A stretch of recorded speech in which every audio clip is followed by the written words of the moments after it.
Hi, I'm Resham Arden and this is the Now I Know podcast. The purpose of this podcast is to normalise wellbeing topics and break taboos in our society. November is Men's Mental Health Awareness Month. This is a special episode as we're going to do something different today. With me are three lifelong friends who have something very special, which is a safe space to talk about their feelings without fear of judgment. I want to celebrate these three men who talk openly about their mental health and who I know the audience will relate to. I hope someone comes away from today's conversation knowing it's not a sign of weakness to talk about feelings, it's a sign of strength and courage. Please welcome Roops, Bob and Sukh, who was also a guest on episode 9. Welcome everybody. Thank you, Rish. Thank you. So please introduce yourself, a quick intro for the guests to know who you are. Everyone will recognise you, Sukh, from episode 9, but just a quick intro to you. Sure. Well, first of all, thanks, Resh, for inviting me again. So I'm Sukh. I'm the owner and principal practitioner of Body Sync. So it's a holistic clinic, and yeah, back here again. Thank you. Roops. Hi, my name's Roops. Thanks, Resh, for inviting me down. My name's Roops. I've got, I'm married. I have 2 young kids, aged 15 and 12, I think it is. And nice to be here. Thank you. Thanks, Resh. I can start off by saying this is entirely my fault. Me and Resh go way back, and my 2 friends, Sukh and Roop, go way back. And Resh and I have discussed this for some time, and we're now here. My name's Bobby Walia. I am a lawyer, and I've got 3 kids, and I live in a nice little village that I call home. And I'm here today to discuss what Resh said. Yeah, Do the men's best we mental can. health. Yeah. Well, yeah. And thank you. A bit of backstory. So obviously Bob and I have grown up together. When I launched this podcast this year, he was like, Resh, what a great topic. You've got to meet my friend Sukh. From Sukh, you and I connected. And we've talked openly this year about, we need to do more about men's mental health. So when I remembered that November was all Men's Mental Health Awareness Month, I was like, let's do it. And I phoned you, Bob, and I was like, how do you feel about getting together? Just having an open and honest conversation. And I think what is very special about today is usually I have just like an expert, a one-to-one conversation about a subject. This is just real people talking about real life issues. And I'm really grateful you guys are coming on here to talk openly and honestly. When I spoke to you, Bob, a few weeks ago, and I said to you, should we catch up and let's have a chat? Because I always talk to my guests before we start a podcast, and you play football and you had to cancel your football to play.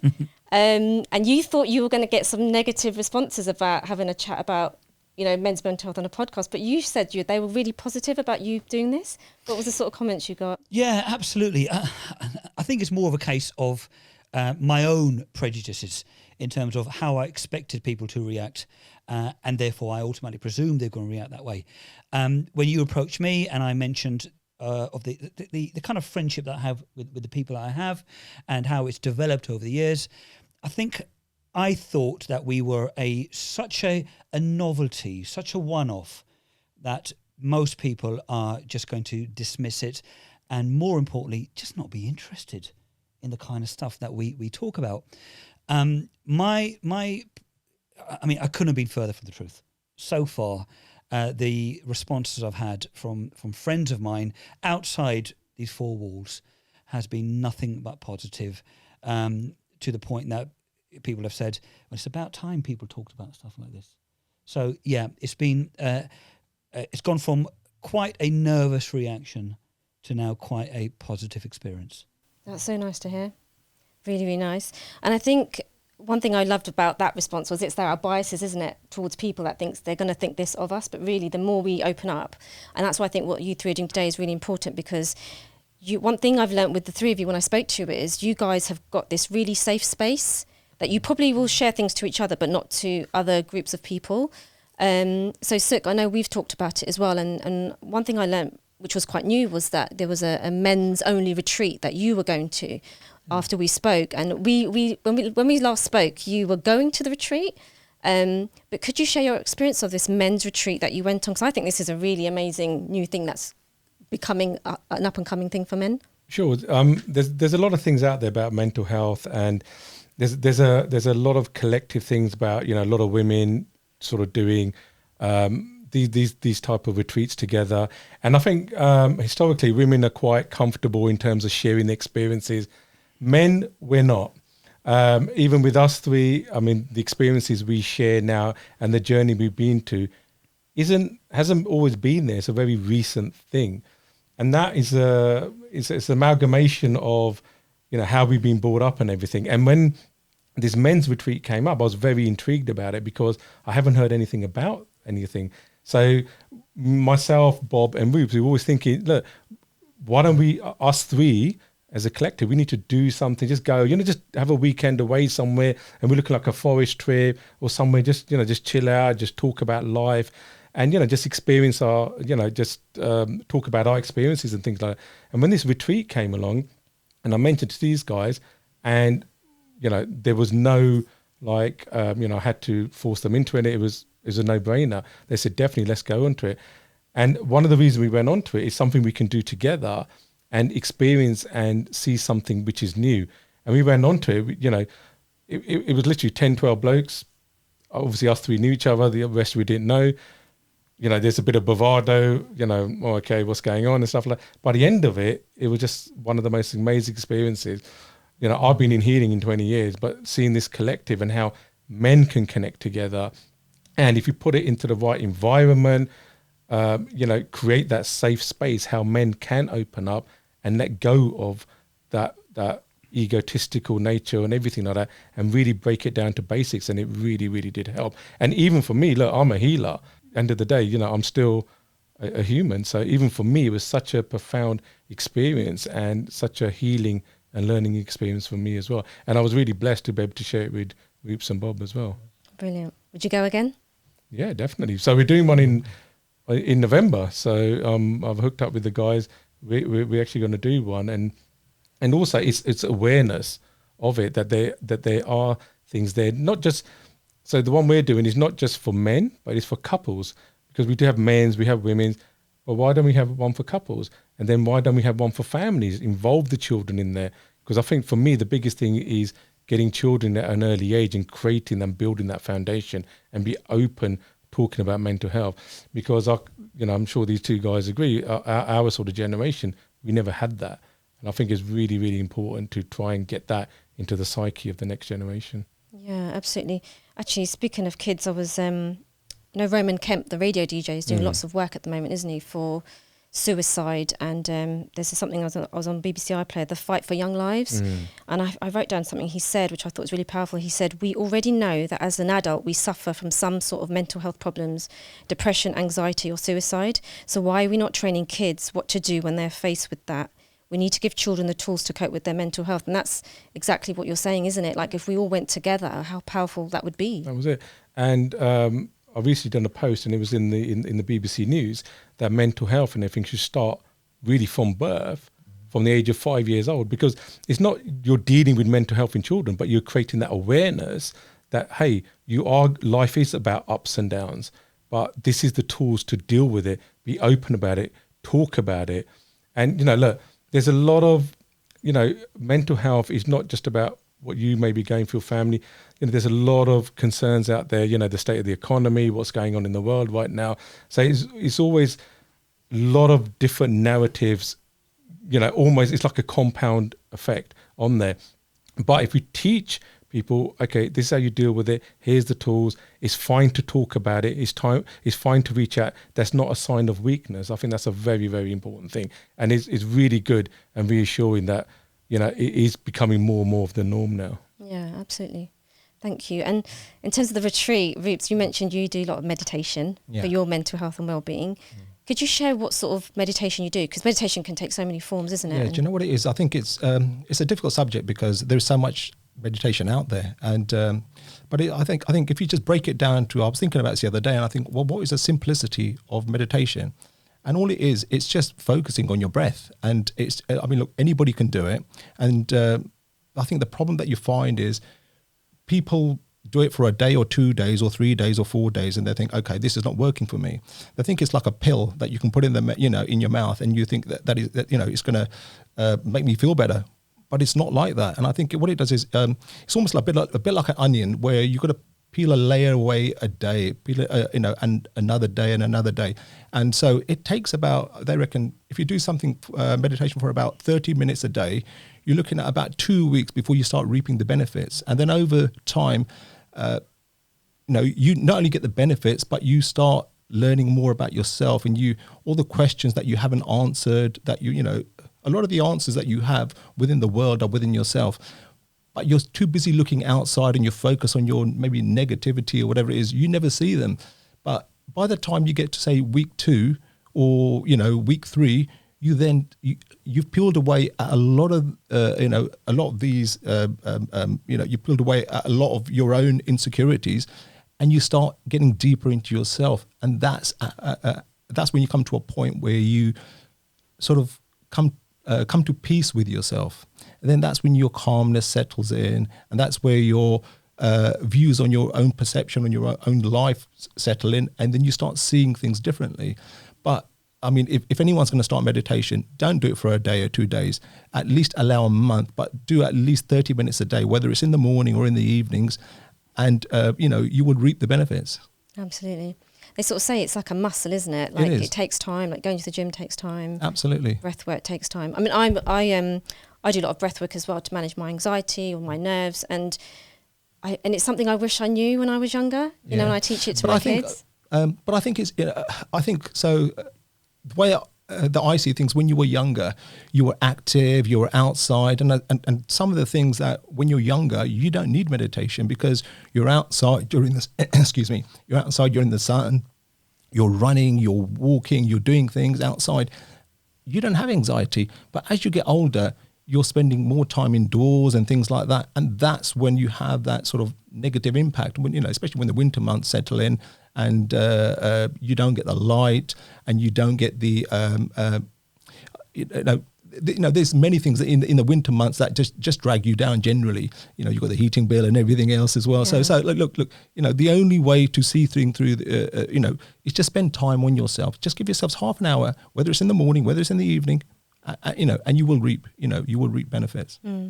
Actually, Bob, when we spoke about meditation, you were like, "Oh, I just can't do it." Like, what have you tried, and what did you struggle with?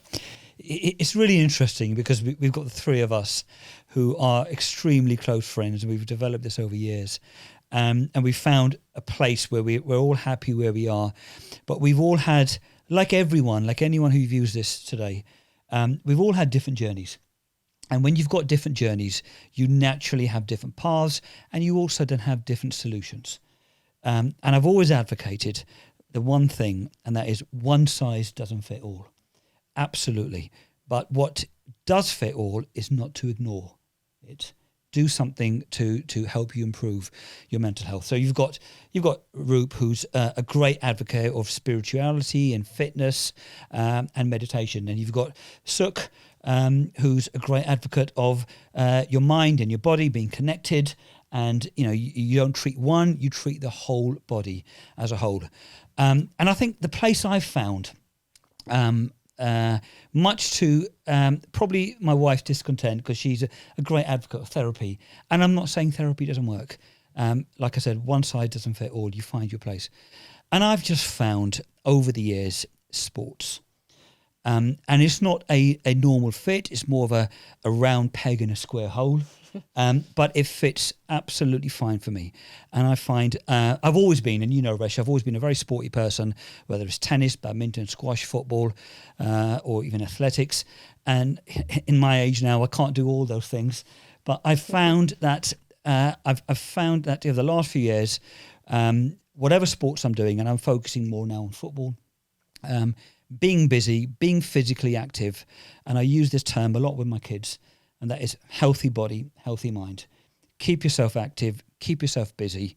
That's not to say you're brushing it under the carpet or ignoring it, but I generally feel a lot more empowered to deal with my mental health problems or any anxiety I feel, whether it's work or personal life.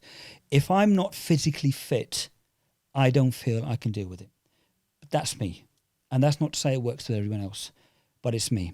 And I'll give you a quick example. When I play football, and I try to play football 3 times a week at least, if I miss a game, my wife will say, "You're not the same person.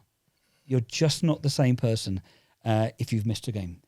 And when I do play football, and I come back after, it's normally late at night when I play football, and when I do come back, Ange will say, "You're a different person. You're absolutely a different person." The sport doesn't resolve my anxiety. It helps me dealing with my anxiety eventually. And I think that's the safe space I've found after 51 years of my life. And better late than never. And that's what I think I say to a lot of people is you've just got to find what works for you. Absolutely. Because like I said, one size doesn't fit all. What works for me and you, doesn't work for everybody. So you mentioned Ange, your lovely wife. A lovely wife. And you've also mentioned that when you've been with the three of you, she notices a difference in you. What sort of thing? Yeah. So it's probably fair that I give you a little bit of context about this. The three of us, like anyone in our decades or our age, we became friends, and then you kind of lose each other because you go to university and life takes over, and there was no social media, there was no mobile phones back in the day, so you just kind of move away and drift apart. Somehow, I think probably through social media and mobile phones, we managed to connect, and you end up connecting through a bigger crowd, to reunions and bigger crowds, etc.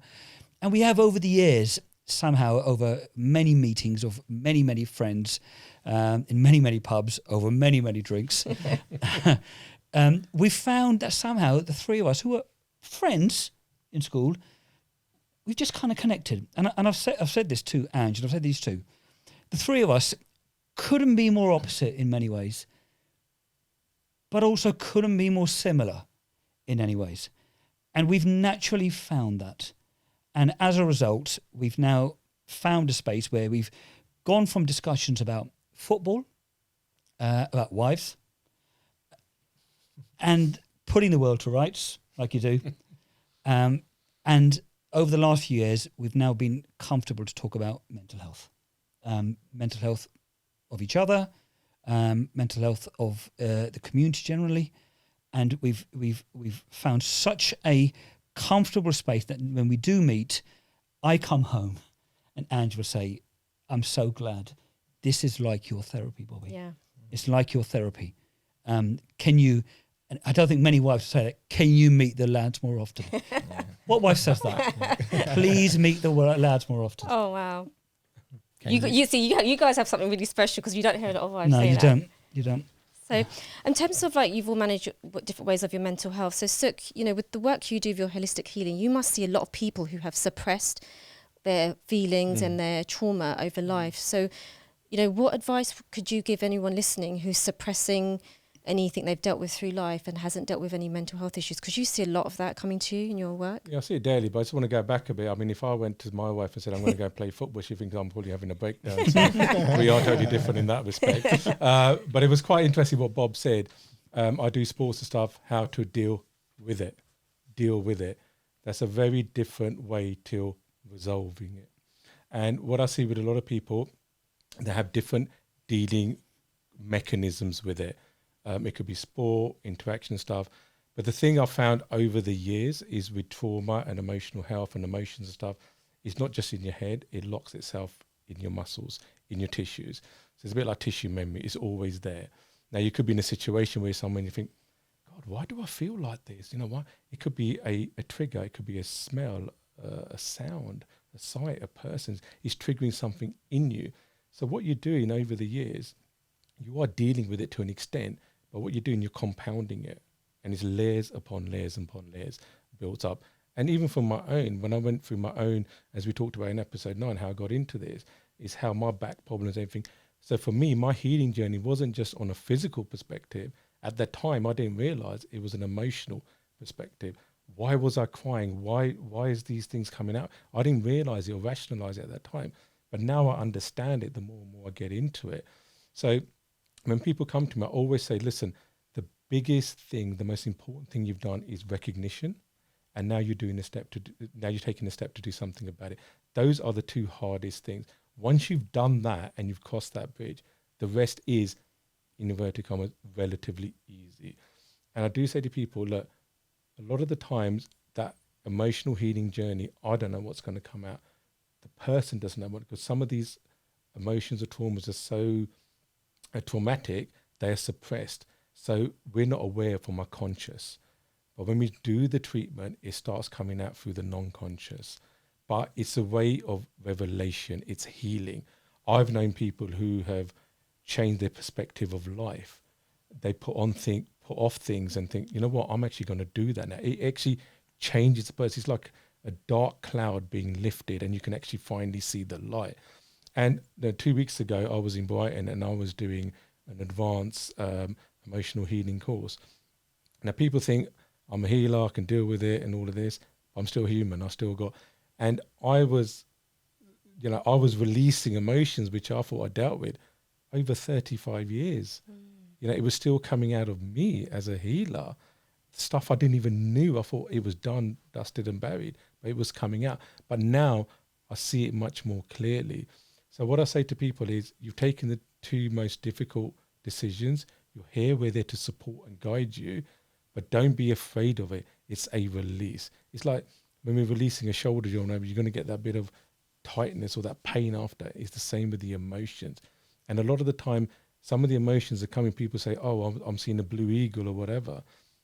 You cannot rationalize it at that moment, but whatever you're seeing or feeling has some sort of connection or connotation to you, and you will realize it after, and it changes people.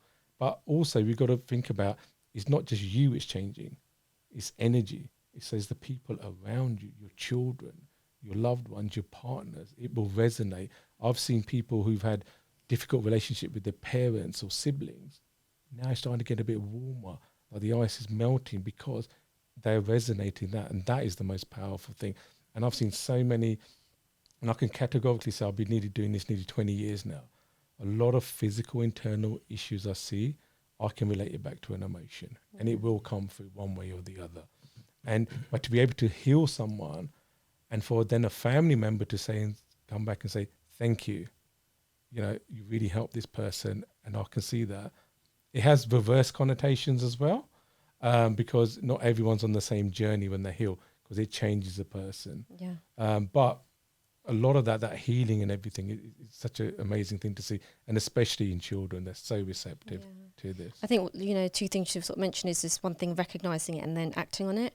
And I remember in lockdown, for the first time I had panic attacks. I didn't actually know it was a panic attack. And then I had said to my therapist, like, I feel like someone's putting a pillow over my face. And she was like, you're having a panic attack. And she's like, this is what you need to do. And that's when I got into breath work and meditation. So I found breath work is my thing. So Roops, I know you mentioned you do breath work. Was there something that led you to that in the first place? Do you know what it is? I think everybody has their own episodes. And I think as you get older, you realize that you're not invincible. So when I was younger, my background was like, I was very strong into martial arts. And, I started off when I was younger into boxing, and then got into martial arts.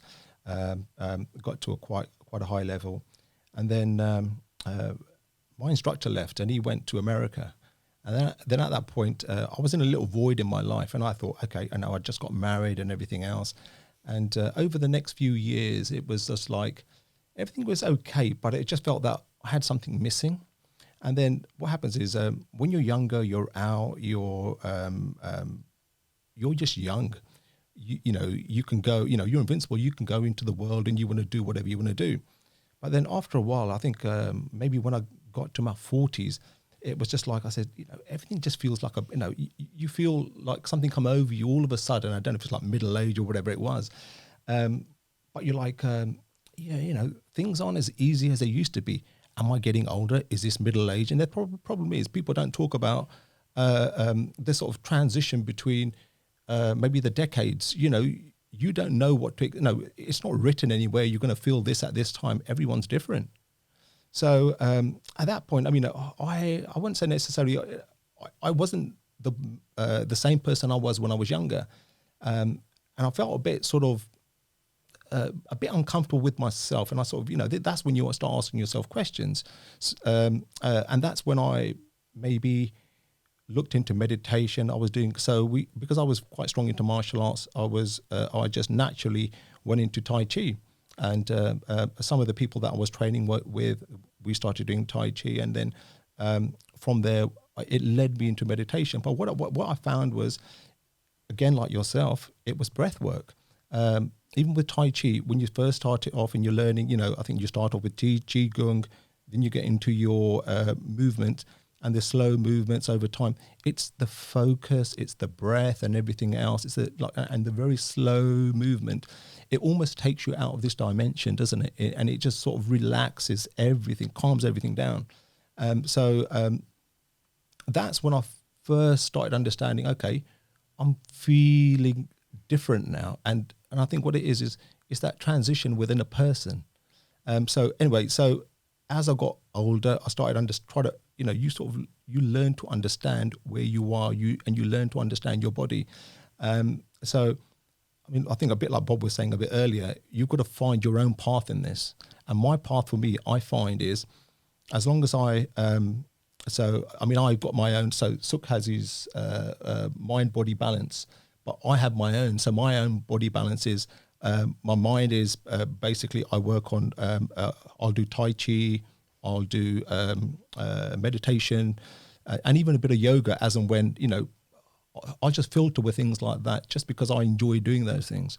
And then with my physical side of my body, as you get older, you need to work on your body, because if you don't work on it, it deteriorates. And you only learn this because nobody really tells you anything unless you start reading up on what you should be doing at a certain age. You learn by yourself. And I found, because I was quite a physical person, I needed to do something physical. So in the physical balance for me is I've taken up cycling. As you get older, I think, great, I enjoy that. I've always enjoyed running. I did the marathon a few years back.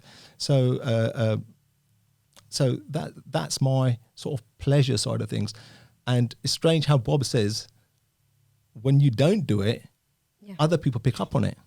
And that's the same with me. Yeah. And my wife was, she goes, I know when you've gone out for a cycle ride in the morning, and I might have to say 20, 30, 40, 50 miles, and I come back, she goes, you're in a different space today. And I said, what about my meditation? And she says, no, that's in the evening. You go to sleep after that. So yeah, but it's just, I think everybody's got their own journey. You need to find your own path. But I'm a big advocate of find what works for you. And for me, like I said, it's on my physical side. I've found my own. I was speaking to a friend of mine the other day, and he says, I'm lost. And he was like 39 years old. He says, I'm lost. He goes, I need to do something physical. And he said to me, oh, Roops, you've done martial arts. Which martial arts should I do? And I said, well, look, so I suggested a couple. So I think we're going to pursue that. And I thought, actually, I fancy dipping back into that as well. So it's always, you want to keep yourself as young as long as you can, because if you sit inside and you don't do anything, your energy just stagnates, and and as a person, I can't sit still. So and I can see how people can get into that maybe negative mindset. So the other another thing I wanted to just say was I was speaking to another friend of mine where I asked him to meditate, and he said, I'm not going to meditate, it's boring. And I said, look, do me a favor, do 20 minutes a day, do it for 2 weeks and tell me how you feel. And I spoke to him 2 weeks later, and I said, have you done any? And he said, no. And I said, well, why? He said, oh, I was watching this on Netflix, I was watching that on Amazon Prime or whatever it was. But it was just one of those things where people will give up their time to watch these things, but they can't give up this time to help themselves. Yeah. And then you wonder why people have issues, and you're thinking, well, actually, if you spend more time with yourself, look inside a bit more, you might find something of more value there. But look, I'm not here to tell people what to do. You've got to find your own space. Absolutely. And I think, when people make excuses for that time that they don't have, so I sort of reframe it. So like I do, my breath work is a short one. It's a 6-minute breath work. Okay. So I don't say, have I got time for breath work? I'm like, have I got 6 minutes? And I know I've got 6 minutes. So then it makes me like, oh, that's quite an easy thing to do. Yeah. I could do it in my car, I could do it at work. But you mentioned cycling. I went on a yoga retreat to Hawaii. I really went because it was Hawaii, but it was a retreat. And we were going up mountains from the ocean to the mountain. And the ladies that were there were like way older than me. And I couldn't even climb up the mountain. And they said to me, Resh, when you're old, it's your legs that will carry you. Yeah. So you need to strengthen yourself. When I got back, I got in touch with Palm, who, is your cousin Sukh. And we talk about like strength training. We don't talk enough about strength training. So we've done an episode on strength training as we get older, but like we don't really, no one talks about it. Like our parents just like, oh, I've got like my knees are hurting, and they just sit. But really, that's why you guys are a testament of like staying fit as you get older, like the sports and all the healing and the cycling that you're doing. That's why you're cycling warrior, right? Yeah. So I'll put it on that. But it's funny actually. You say that, and my wife the other day, so she quoted something to me, and she said, she says it's weird how people perceive things like weight training as bad for you when you're younger and everything else. But she read this article, and I won't say that, but there were things in there that I could see that made sense. And she said, look, she says, I think from the age of 16, a child needs to start doing some form of strength training. And what it helps is it helps their muscles to grow. And then she says the other problem is when people reach 50, they stop doing strength training, where that's a time when you should start doing strength training, because your muscles are deteriorating and you need to do some form of some sort of not activity, but some sort of strength training to strengthen things like you said, your leg muscles, your arm muscles and things like that, because you use your arms and your legs all the time. But if you're sat down not doing anything, then all of a sudden you do something, you're going to pull an injury, aren't you? Yeah, definitely. Yeah. So I know we've talked about different ways of looking after your mental health, and and obviously one of the most simplest ones is just talking, which you guys do often. So Bob, for you, I know your wife has mentioned she sees a difference in you when you've been with the three of you. Like, how do you feel when you've like had your evening out with the trio? Yeah, so as I mentioned, we've taken a few years to get to the place where we are now, and we're in a good place, the three of us. And I can generally say that I don't think I see these guys enough that I should. Any excuse, I mean, life takes over, doesn't it? You've got kids, you've got wife, you've got work, and somehow things get in the way. But when we do meet, it's just, I'm not going to sit here, and there's many guys probably watching this podcast and thinking, well, I've got a bunch of guys that I meet. I couldn't think of anything worse than speaking about mental health to the lads. And I was probably one of those guys. Because all I would talk about was football and laddie stuff. You eventually find your people. You find your people that you will open up to. And I've found my people. And your people doesn't have to be. I mean, I'm saying is these two guys who I love to bits, although they annoy me so much sometimes. But it doesn't have to be two lads. It can be your wife. I mean, it is my wife. I will speak to her. It could be anyone. You've just got to find people who you think you're comfortable to. It could be family. It could be your parents. It could be anyone. Again, one size doesn't fit all. I'm in a place where I don't think that I would say that I talk to Sukh and Roops about certain things, and I talk to my wife about certain things. I've got a really good, and it's taken a few years again, a really good relationship with my dad now. But there's nothing I would say that I'd zone in with Sukh and Roops. So if I sat there and I've had a whiskey or two and I'm speaking to Sukh and it comes out and I will speak to him about anything I'm comfortable with. I'm in a place where I think I've got a few pockets of armies, I would say, pockets of armies around me that I know I can lean on. And that can be from friends, that can be from my parents, I can be for my wife. I can even be for my kids. As much of a pain in the backside my kids are, good God, they really contribute to mental health sometimes. When you're just sitting with your daughter and you're sitting with your son and you're seeing them grow up, and you're watching them just kind of develop, and that just kind of really contributes. But focusing on these two for a minute, it's strange. I know. If I was on the outside, Rish, and I was watching this podcast and I'm thinking, God, I've got mates, but why would they be interested in my mental health? I promise you they are. I really promise you they are. And I promise you they're probably thinking the same thing. And it just takes one person. I think, in fairness, it may have been Sukh who first opened up to us. It just takes one person to take that step. And I promise you, if they're your genuine friends, they would not dismiss it, and they'd embrace you for it, and that's what we've done. You know what you remind me of? So they say that people, to have that sense of belonging, they need psychological safety. So I run workshops at Sky and I create safe spaces, and then people speak, and the leaders at Sky say to me, how do you get people to just open up? And I'm like, well, they know they're in a safe space, and that's what you guys have created. You've created a psychological safety, no fear of judgment, and all it took, like you say, was for Sukh to open up. It could have gone totally different. Like, you could have opened up and then be like, but then you would have been like, they're not my people. And then you try the next. So the advice I'd probably give to someone listening is find those people. Find your people. It might take a few times, but and like you said, we grow, and some we grow apart from some people. But you've mentioned your children and your dad.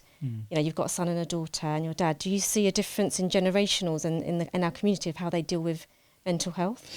Yeah, I mean, absolutely. I think the stigma that everyone watching this will agree is that Asians don't speak about mental health. And it's a topic that everyone talks about. And interestingly, Rish, everyone says, well, we need to talk more about it. Everyone would say we don't talk enough about it. Everyone would say we should talk more about it, but no one actually does talk about it. I come from something very different. And I had a discussion with my wife the other day about this. And we discussed, what is the typical Asian man? And she said, well, the typical Asian man is somebody who just keeps it into himself and just soldiers on and carries on. Whether that's the typical Asian man or that's just the typical man, full stop. And I tend to disagree, Rish. I think Asian men have come on leaps and bounds. I see my son's age, my son's 18, and I see him not necessarily talking about mental health, but being a lot open to me than I ever was to my father.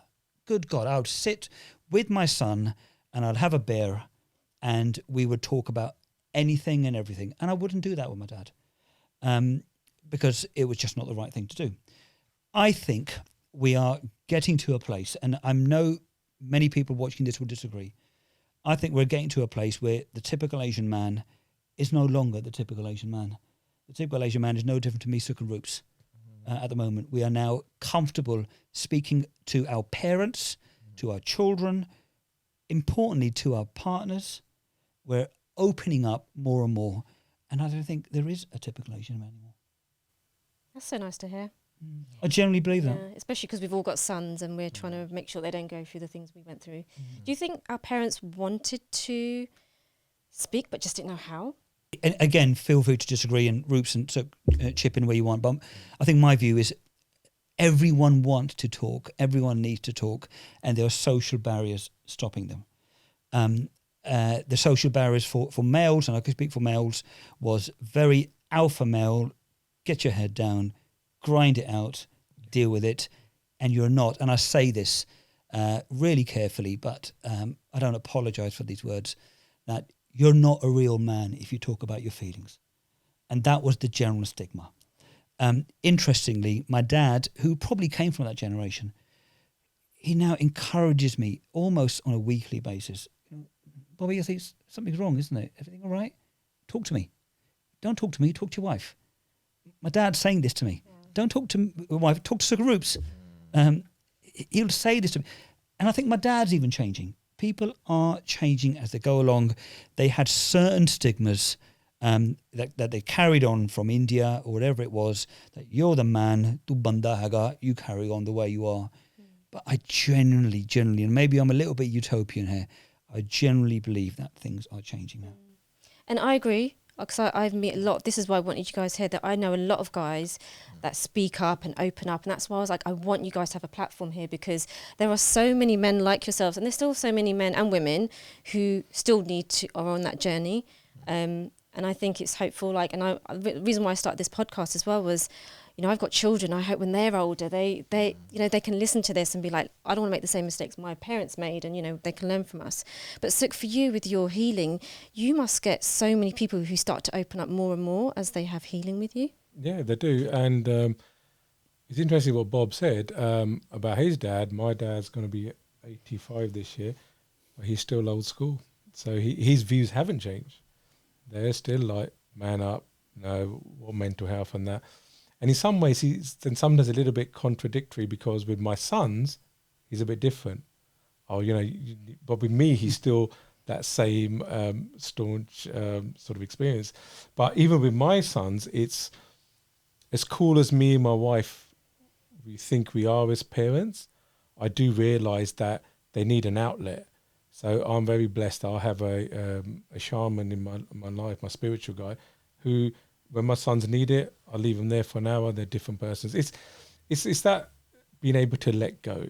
But what Bob said, what Roops are doing, what I'm doing to cope with it, what other people, is never going to work until you yourself recognize there's something there and I need to do something about it. Now, we are very blessed. We've got each other, but this hasn't been a thing from yet. This has been a recent thing. So if us three were sitting in our 20s and 30s and one of us boys said, what the hell are you going on about? This is a recent thing opened. And I'll give you an example. A couple of years ago, we went away for I won't say my birthday, what age, but we went away to Goa. 65. And and one of the nights, there's 10 of us, we're sitting around. I don't know how it started, but one person again started it, and it's like a domino effect. But then there were one or two guys who absolutely did not open up, did Definitely. not believe them. We still have friends who are like that. We get that. The time isn't yet, but hopefully they will find their way. And I always say to people is, you may not think you have someone you can go to or talk to, but the one person you do have is yourself. So you can stand in front of a mirror.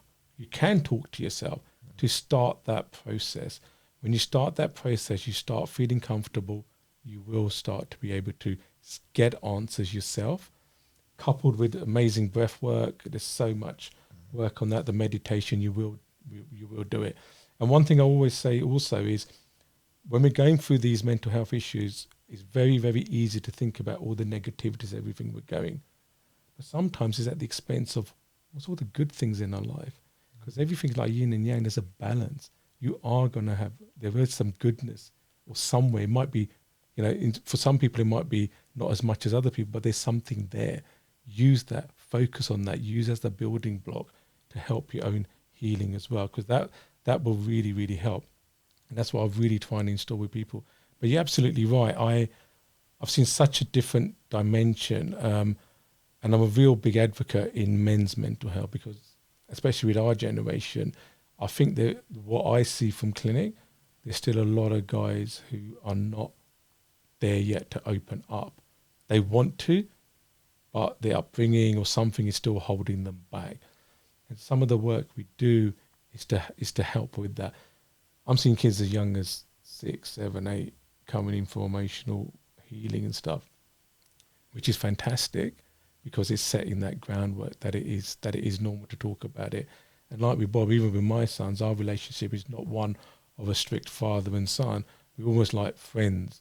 And we said to them, you can talk to us about anything. We give them that platform. But even then, sometimes that's not enough. You need that third person in there. But I think attitudes are changing, and I think men especially are becoming more receptive to it. There's so much more different avenues out there. A lot more organizations out there that you can reach out to that we never had in our lifetime. But I also think it's not just the emotional and everything that's going on. There's other factors. There's environment. Like if you go back to even if you go back 30, 40 years, the world was very different to it is now. We are still the same. But if you look around us in terms of technology, social media, it all has its benefits, but the downsides of it, especially with younger children, I see that a lot, about that social media, that perception of how you should be, the economy, as I mentioned, but also what we're eating, because there's a very strong chemical nutritional impact to our emotions. There's so much research done on the gut to brain axis, how what we eat, our microbe in our gut, affects our emotions. Social interaction. When we were younger, we'd go out, we'd play with our mates, we'd go riding bikes or whatever, we'd walk to school or, knock for our mates on the way. Now it's not. It's very secular, it's very secluded, A lot of people just on PlayStation behind closed doors. I was having a conversation with my sons really recently, and we're just talking about dating. Oh yeah, Dad, how were you when you were dating this? I go, yeah, but nowadays you probably just text or whatever. In our days, we'd probably get obviously I'm talking for Bob here, 20 rejections, but we'd probably go up to a girl and talk to her. You might get, but we're doing that talking, that interaction. Now you're not. Yeah. Now it's all text and stuff, or ghosting and things like that.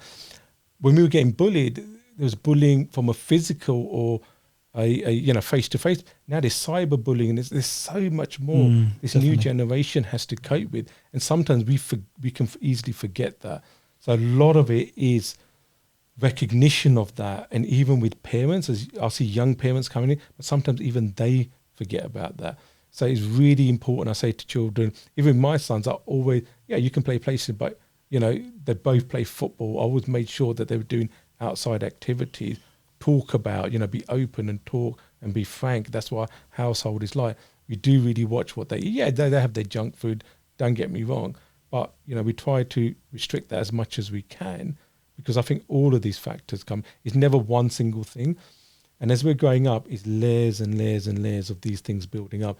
Now we're in our 50s, we are unwinding those. If you can get those from building up too much, then it's a much easier pathway to be able to heal. And then also pass on that message to other people. Like we have, and this podcast is about telling other guys in our generation or younger generation, there are avenues, talk about it. It's not a taboo subject. If you can get them young and they start talking about it, it becomes normal. I'm not saying it's going to eradicate the problem, but it will help a lot in the future. And like I say, role modelling is key. So, like seeing you guys talk will help someone else. Maybe, you're role modelling what this looks like. A topic we've not really touched on is ego. Why do you think there's a lot of ego within, not all men? You're looking at me like, what? I'm not talking to you.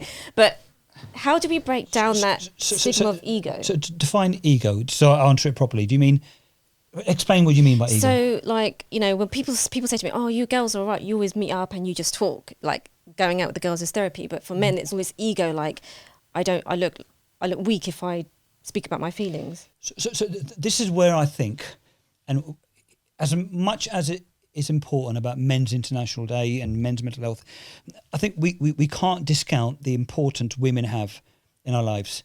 And this is where I think about ego, because we think about ego in terms of we've got to look strong in front of our women. We've got to look strong in front of our men as well.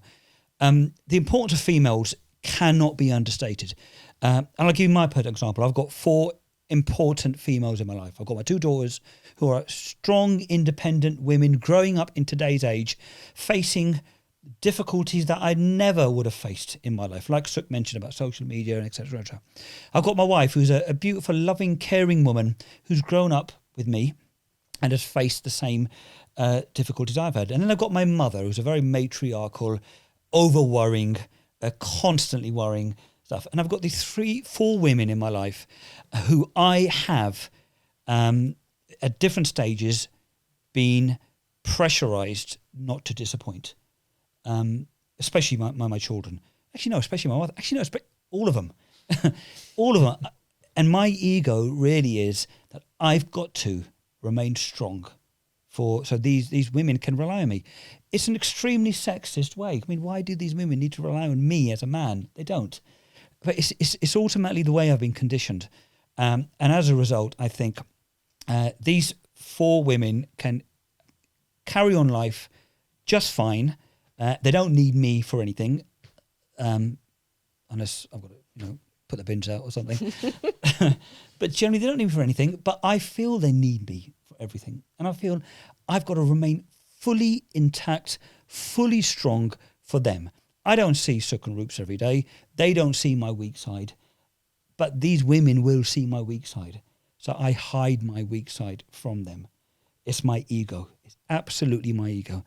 I hide my weak side from them in order that I can remain strong, so I think they can rely on me. And that's my take on it. It's really difficult. And I look at my 2 daughters, Maya and Anaya. They don't need me like my parents needed me, like I needed my parents. They are independent, strong women with careers ahead of them, and they're going to do just fine. And same with my wife. My mother, she doesn't need me. I think she just feels she needs me. And I generally think if I was to break down for any reason in front of them, I don't think any of them would actually feel, oh my God, he's let us down. If anything, they'll help me get up. That's my ego. That's why I've got to stop. 51 years, Resh. It's going to take a bit of time, but that's where my ego. So thank you so much. This conversation has been really insightful, and I hope the audience have taken a lot away from today. As a closing thought, what one thing would you like the audience to take away from today for Men's Mental Health Awareness Month, Bob? So personally, good single malt. I'm kidding. No, you're not alone, I think. You may think you're alone, but there is someone or some people out there who are genuinely concerned about your mental health and how you are. You've just got to go out and find them. Thank you, Roops. I would say it's probably transfer your negative thoughts into positive thoughts. And I think it takes a bit of time, but if you can persevere with them over time, you will reap benefits. And I think you'll live a more fuller and more joyful life. Thank you, that's lovely. Sukh, yourself? Yeah, I mean, I echo basically what Bob and Roops have said as well. But, you know, you can do the meditation, you can do the breath work, but none of this will truly work until you have recognition and acceptance that you need to do something about it. And that's the thing I see in clinic day in, day out. Once you've got over that hurdle, yes, and never ever keep anything inside. Let it out. There's an outlet. There's organisations, there's people. Like I said, the most basic is yourself, that person in the mirror. So do that. And there's amazing resources and techniques out there. You know, people come to us. We have a lot of this emotional trauma trapped in the tissues. We sort of release it. But then we also do then recommend people for talking therapies. It's not for everyone. And like these guys said before, not one size fits all. But I'm a real big believer in combining traditional therapies with modern technology as well, especially with the younger generation. You've got to hit them at different angles. So we are going to be hopefully looking at launching in January an amalgamation of ancient therapy with modern technology. So that is the emotional release therapy combined with virtual reality. So a quick example, if you're scared of flying, virtual reality headset, you're in that environment and we do the emotional release. It's such a powerful combination. But really it is down to, you really do have to help yourself, and that's what it comes down to, and recognition. And once you've done that, you've taken the biggest step you can, and the rest will come easier. Thank you. I think I will probably end on, people need people. So find your people. It might take time, but you will find your people. So just to close, if anyone would like more help with their mental health, episode 1 is with Dr. Reena Bajaj, who is an award-winning counselling psychologist. She'll tell you all the ways to get therapy. And episode 11, I'd recommend, which is with Matt, and he talks about how therapy was one of the best investments he ever made. So to my guests today, thank you so much. And to my audience, thank you for listening. Rich, can I quickly just end with thank you for this, on three of us. I know we've been following your podcast for some time. And you've just really brought it down raw almost to just 3 normal blokes, everyday blokes. We're not experts in any field. We're just your average bloke who sits in a pub, talks about life. With a whiskey. But it's okay for your normal bloke to talk about stuff like this. But thank you for giving us this platform, Rish. Thank you for being here. Thank you. Thank you. Woo! That's a wrap.